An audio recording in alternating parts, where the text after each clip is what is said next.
Well, the net neutrality should matter to you because,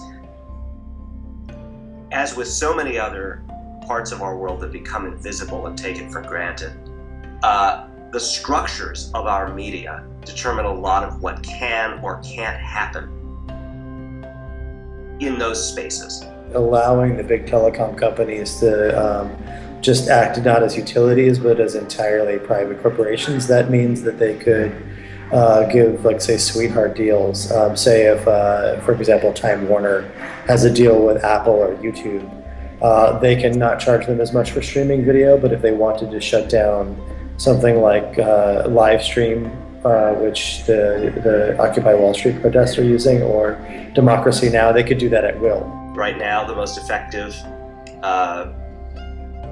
social organizing against economic injustice that could possibly be taking place is all dependent on social media and internet. Pretty soon we'll have a situation where big corporations can dominate bandwidth and will suck the life out of the internet. Art projects of uncanny fascination, but no remunerative possibilities, web art of all kinds, remixology, all sorts of other grassroots cultural forces. That's not guaranteed. It's not something to take for granted.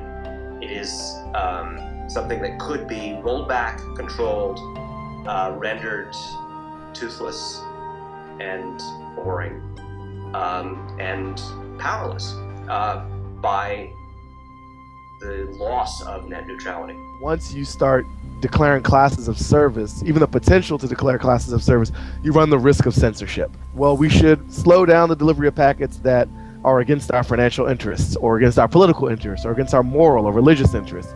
So you start potentially whittling away at the thing which made the internet great, which was a sort of public town hall of ideas. There is a potentially frightening future where I have to start asking permission again, and that undoes most of the magic of the internet.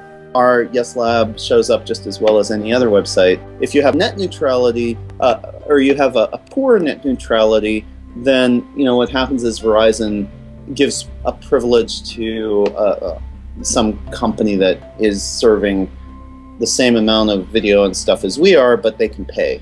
Mm-hmm. And then we end up sucking as a user experience. I like the fact that the internet is, it's like the greatest library in the world is how I feel about it, that it's all there for you whenever you want it, and that it's up to you to find it. And I think if somebody's if Time Warner decides that only their files come through quickly and other people's files come through slowly, I think that ruins ruins what the internet has become. We're not going to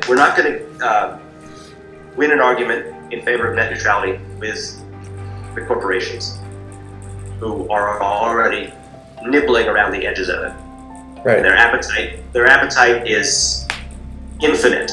Their appetite for control is boundless, and their sentimentality is zero. Google may like to say "don't be evil," but it doesn't. There's nobody home. It's a blood-chilling story.